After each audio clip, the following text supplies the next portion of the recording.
Let's give me a moment. Maybe.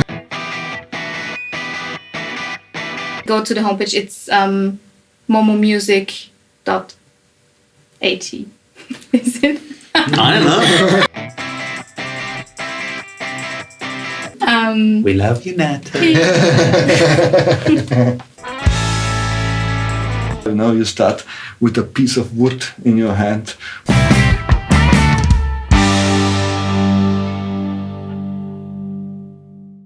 Hey everyone, and welcome to another episode of Charlytalk. This is a show where I, the principal singer and songwriter of the indie band Charlywood, talks to music types about music and the music making process.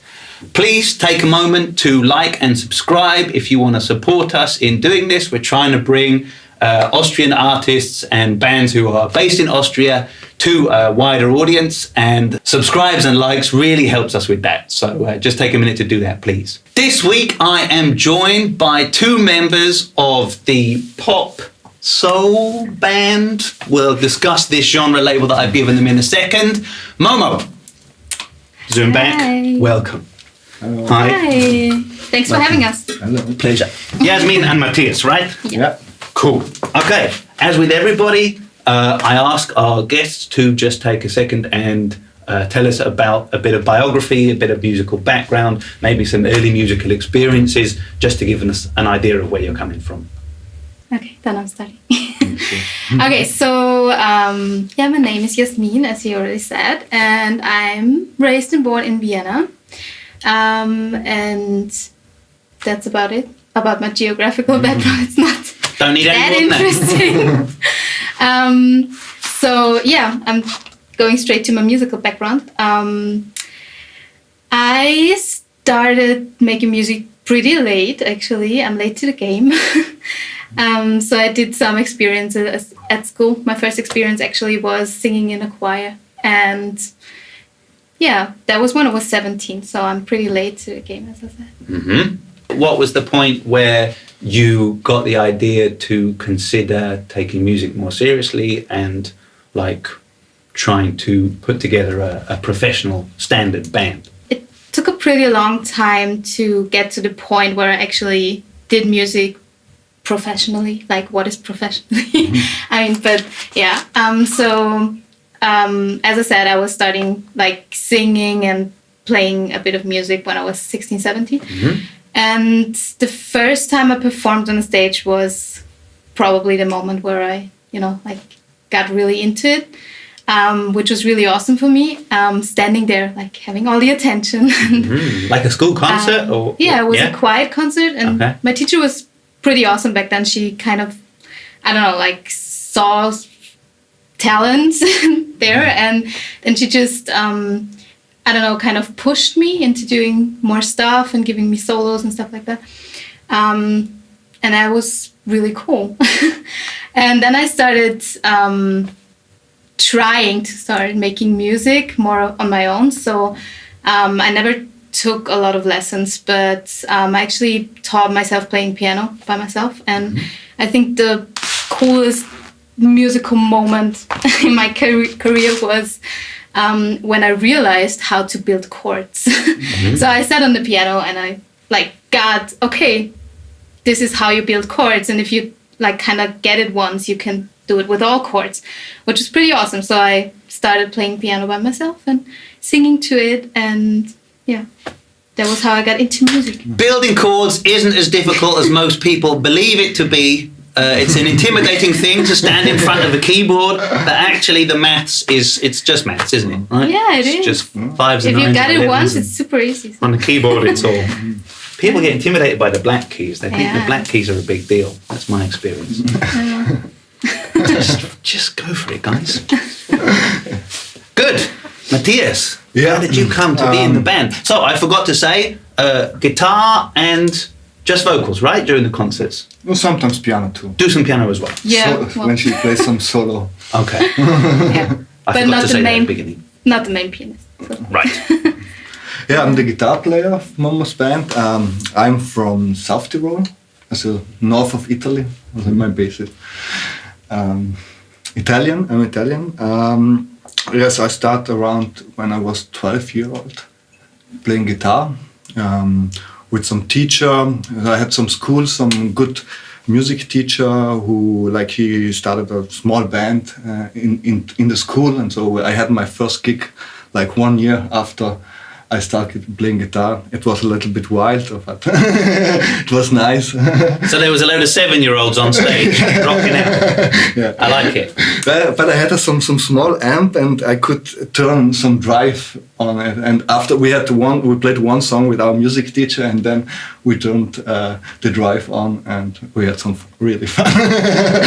Turned everything up to 11 and freaked out. But it was a small one, so it's okay. Oh. You can't do any permanent damage to your tiny ears. So yeah, then I played around a few years in South Tyrol. I started a little bit with jazz, going into jazz. And so I decided to go to Vienna studying jazz guitar on the conservatory. And there I met Momo. Because we met first, we played in a band, then we lost us, and we came a couple of years later together. Ah, right. Yeah. Her husband was like, I met her husband, and so after some time we realized that we studied together once. He was like mentioning my name a lot, and he was like, "Oh, I kind of know a girl named Momo from like back But then." he was always telling me Yasmin. Oh, okay, that was the mistake. That was the Okay. problem, and I know her only under Momo, and so then we figured that out, and then I think we started playing together first for exam. You had, and then we covered, and then from time to time she wrote a few pieces, and then this group started. Cool. Yeah. So how do you feel about my quick attempt at a genre? Of course, I've been listening to the music today to just have it in my ear before the interview. And you know how it is, the industry likes us to put labels on things. I was like, what should we say? Soul-influenced pop, or what would you say? Is there a label that you've been given that you're most comfortable with? Well, I'm struggling with this, Yeah, me seriously. If you guys have suggestions, please comment below. Yes. Because I'm always interested in what people say about my music, and I kind of label it as indie pop at the moment, but it's more. It is soul influenced, but it's also jazz influenced. Definitely.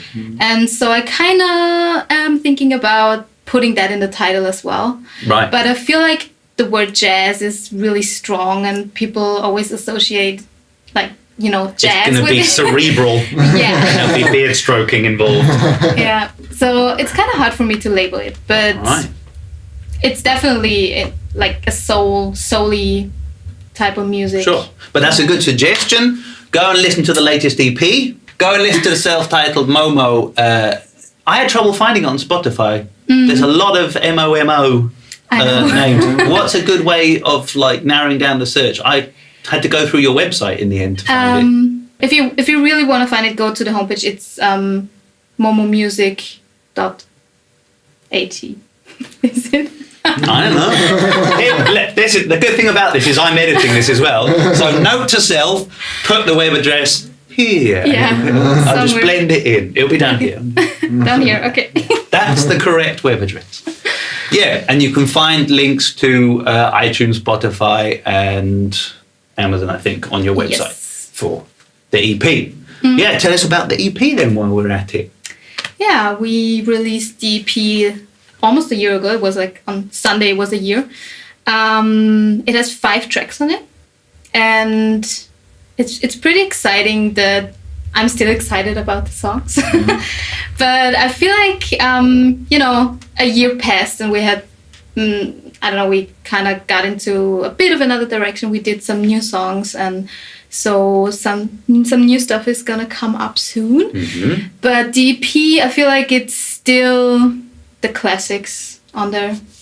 Okay, Maybe so there's still going to be some of those this in classics. future, but you're also adding a bit more of a genre change. I mean, to we the have other one. definitely songs on there that we still enjoy to play, and that are, I feel like, the audience's favorite. But we go a little bit more But- rocky.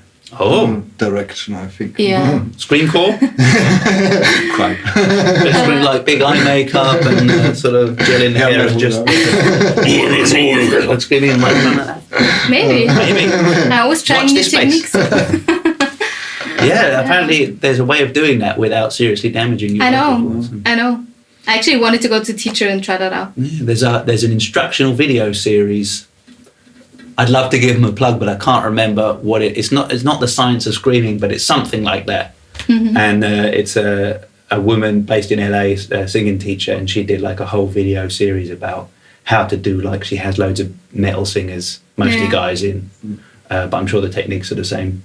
How to do like proper high energy screaming without sending yourself to hospital, coughing up blood after a week. I can't even imagine how you do that. So I mean, these guys have got to go on tour and do it every night or every other night for months and months. So they need this training. Like, once they get signed and they have to do it really regularly, you need to know.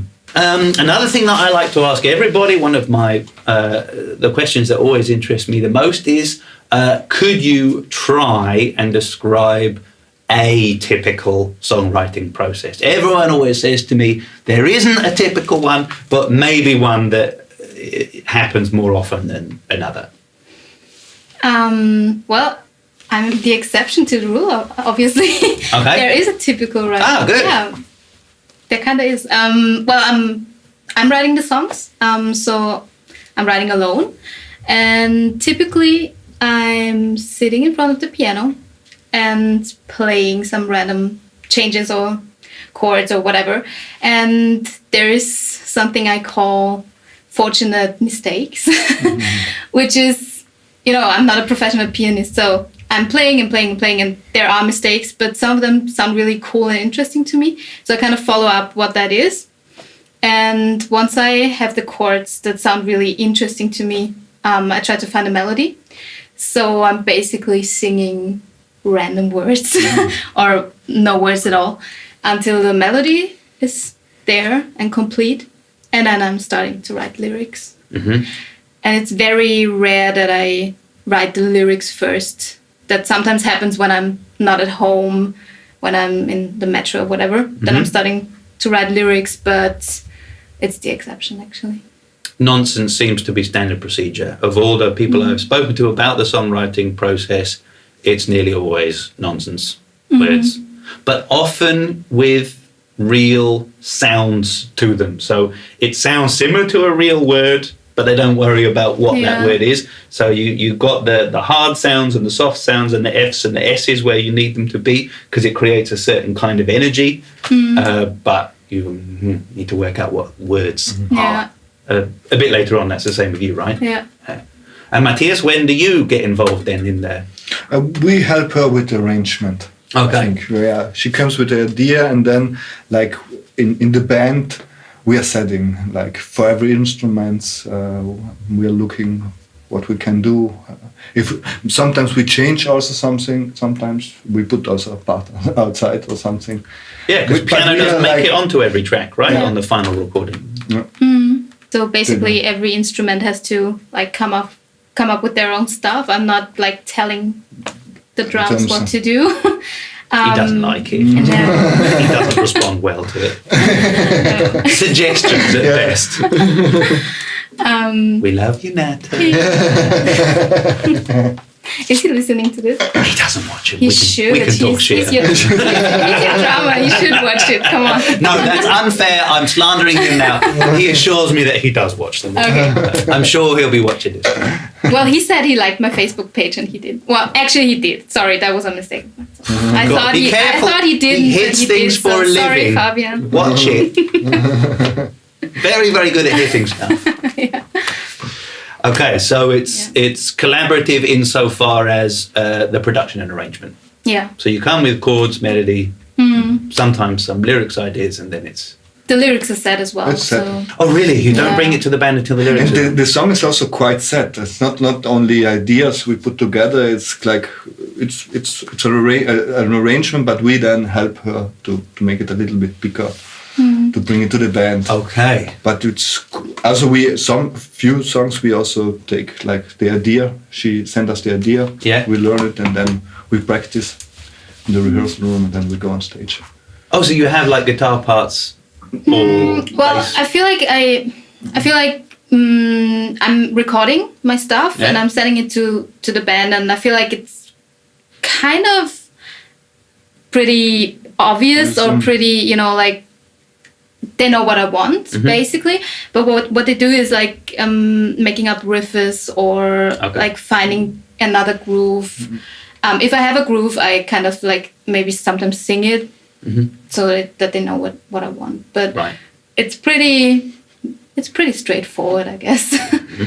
So yeah, and the lyrics is like we never talk about lyrics. No. That's my thing. Don't get involved. Stay out of it. Okay. And the record itself, coming back to the EP, it's a really nicely produced record. Like the mix is really nice on it. There's some nice little effects and ideas in the production side of things. Just quickly, did you get that mixed by a professional or someone you know, or? Yeah, we mixed it with Erwin Bader, is his name. Shout out. Yeah. He's a cool guy. You guys should really go and record with him. He was I think. Fleischerei is the studio. the name of the Yes, studio. I know it, yeah. It's a bit out of Vienna. And he was a really cool, laid-back guy. And what I really enjoyed when we worked with him is that he kind of went into producing as well a bit. So he kind of like recommended stuff and, you know, like tried to work with us on the song, which was really good. And I really liked the product. I still like it. It was good work. We only had 2 days. So it was kind of stressful. 5 songs in 2 days is, Yeah. possible, but not relaxing. Eh? Yeah. But you didn't do the vocals, right? I did, Yeah. actually. You did all the vocals in 2 days Yeah. as well. I did. Actually, I did the vocals on just one day. It was just one afternoon. Wow. Okay. We did like the band on the first day and then guitar, I think, in the morning of the second day. Yeah. And then the like half of the day was my time to shine. Okay. So I mean, for people who don't know, it's pretty unusual to get all the vocals done like in one afternoon. That's pretty exceptional. Wow. yeah, we tried to do it low budget, Right. so we couldn't afford more days. Sure. And we did a post-production.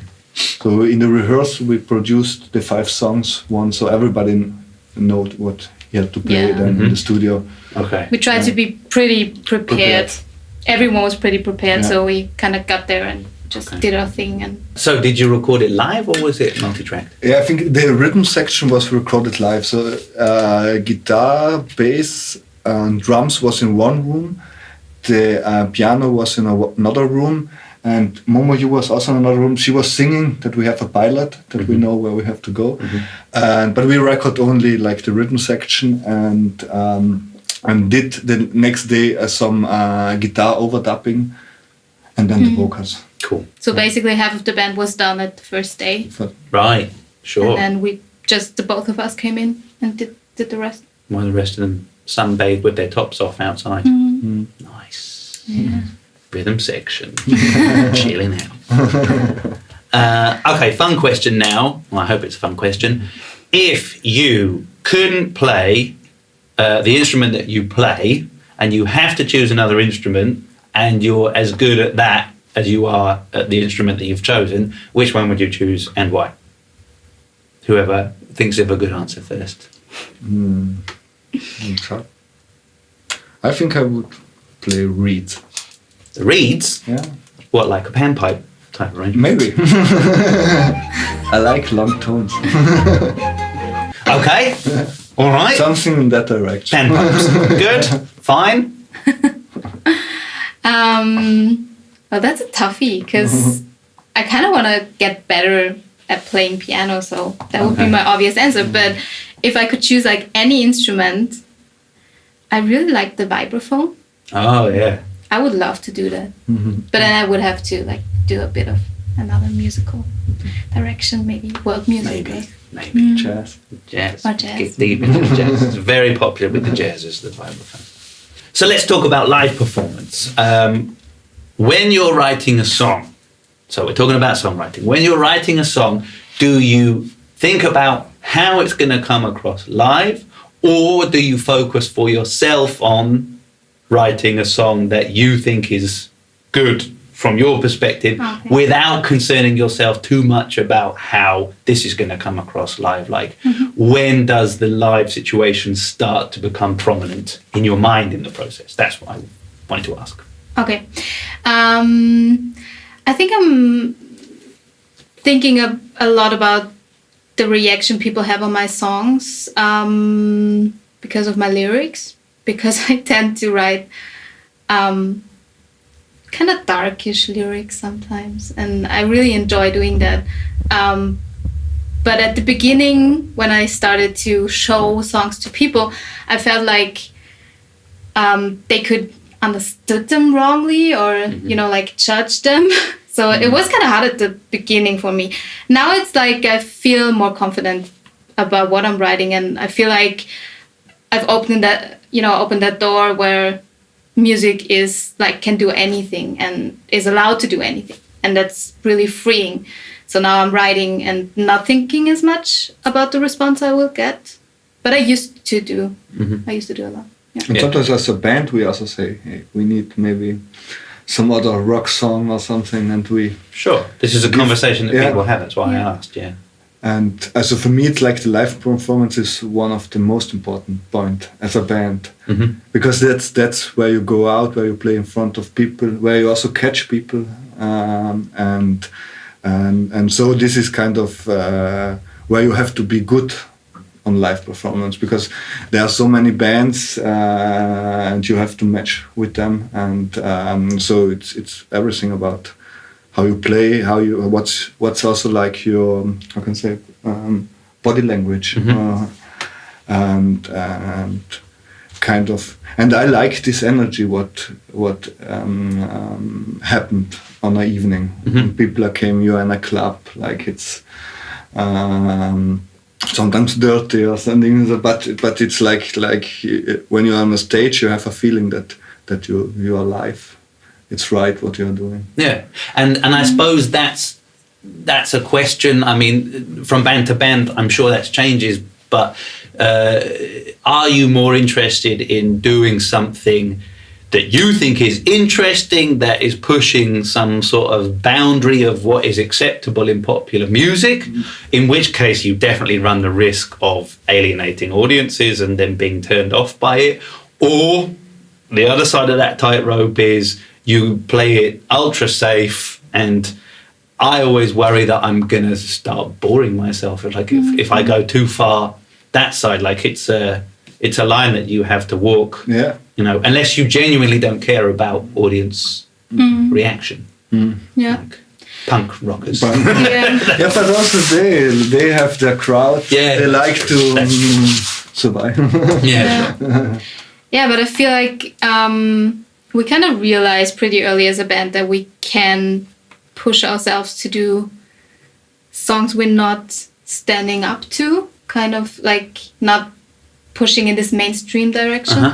I mean, it is pop music, and it's still, for sure, it's very, I don't know, like people, it's kind of catchy. I think our songs are really catchy, but I wouldn't say that it's not easy for us to become like public attention, maybe in österreich or whatever. Right. So, but I wouldn't let go of that part of myself that is interested in, like this jazzy parts or that soul-y parts, or maybe, I don't know, like, yeah. Yeah, jazz and soul, commercial radio, they don't mix so great. that's not an easy bed partner. No. Yeah. That is true. And anyway, you have to do what you want, I think, and what you like, because you have only this one way to go. Sure. And so it makes also not a sense, to do something what you don't like, and then you have to do it your whole life. Sure. Play the hits. Yeah, but a lot of bands suffering because they had one hit and they have always to play this hit. And this is maybe it's for one who likes this hit, it's funny, but as a band I can imagine that after 10 years you're like... Paul Weller refuses to. I mean, he always springs to mind when I think of Play the Hits. Like, he just says no, and he just keeps writing new music all the time. Yeah. Yeah, it's a choice that you have to make at some point, but yeah, it can be a curse. The one hit, the one hit wonders. Yeah. Yeah, man, everybody's searching for that because it means also first time that you can live. A blessing at the same time. It's really hard. Yeah. So while we're on the subject of live performance, do you have, as a band or individuals, any live performance anecdotes, like anything touching, funny, disgusting, amazing that's happened during a live performance? Once Momo was had the cable of the microphone and it was going through the stage, and I go, and the stage was empty because she had her solo number, and I was the first guy who go on the stage, and in this time she was like and I was falling during the concert with your guitar on, with everything. But I was like, it was not going on things. So you sacrificed yourself. Yeah. You broke an arm to save your guitar. But the guitar, you put your arm in front of it, safe. Shattered your entire arm, but the guitar's okay. I didn't even notice that, actually. Yeah, you were too busy giving it 120%. Giving it in my your all. big solo. Yeah. And another thing that I like to ask every artist is if you had to give younger artists or people who are interested in the music industry advice, what would that be? So that can either be something that you did that you realized didn't work, like you would advise someone, okay, I did that, it didn't work, don't do that, or something that you think would be a good idea. You don't even necessarily have to have done it or been doing it, just some kind of music industry related advice. I feel like I've made so many mistakes along the way, and I could tell them all, but everyone has to do their own mistakes. So I think the most important thing is to just keep going, and even though people will tell you you're not good enough, and people will tell you eventually, they've told me a lot, but I kept going, and I think it was the hardest thing I've ever done. I mean, music is the hardest thing you can do for me. I don't know. How do you feel about that? I feel like it's such a hard job to do, and because you start. When I can only from guitar, you start with a piece of wood in your hand, what you don't know what you do, and then you start practicing and you become better. And then the first thing is always that I think the most important thing is to become good on your instruments or your voice, that it quite sounds nice. It has not to be, you have not to be Whitney Houston or something, but you should go on a stage and be comfort with your voice or with your instrument. That's the first thing that you. But then it comes the big things. Is that you have it, you can play, but you cannot live from that. You get not a gig. That's then you make this, and like it's a long way to go till maybe one day you are happy or you never. I don't know if there's happiness in music, but you sound so pessimistic. Well, I mean, a lot of people who've made it are very unhappy as well. Who knows? But in the end, it's really a nice way. Also, because there's always something to do. There's always something new. What I like, that no day is like the same. You don't go to a 8 to 5 job where you do every day the same. You go to different stages. You meet different people. You go maybe also outside in different countries or something, and it's nice. It's a nice experience. If you like this life, then it's really nice. Also, if it's a hard life, it's not like. Yeah. So there you go. Summary: practice hard. Don't expect it to be easy, and then you won't be disappointed when it isn't. There we go. Good advice. Good advice. Right. Rumor has it that you're going to do us a little performance. Yeah. So I will draw the interview to a close there, and we'll set up everything for your little mini session. Thanks again for coming in. Thank you so much. It's been a pleasure. Thank you. Links and everything to all of the Momo music stuff that we've talked about is also in the description. I didn't say that this whole interview. Links in the description. And thanks for joining us, and we'll see you on the next Charlie Talk. Bye.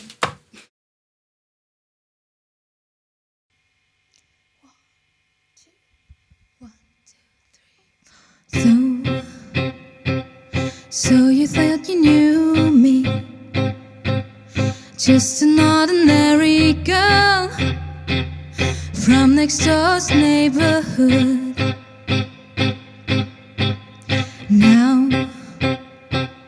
Now you think you know me best.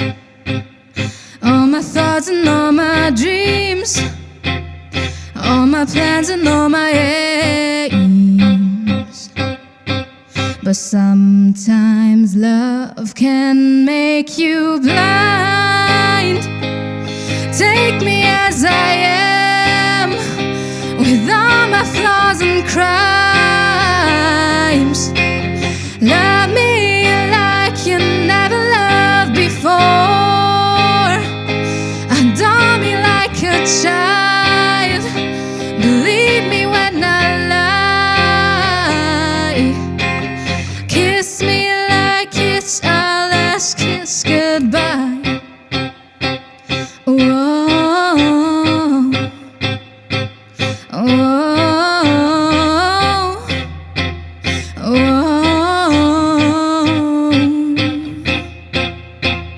Lies and all these shady little secrets, all these hazy memories, all the pale figurines that keep staring down at me.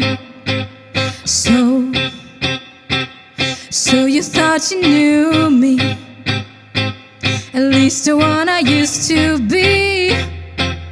But my life is just a game, and sometimes love can make you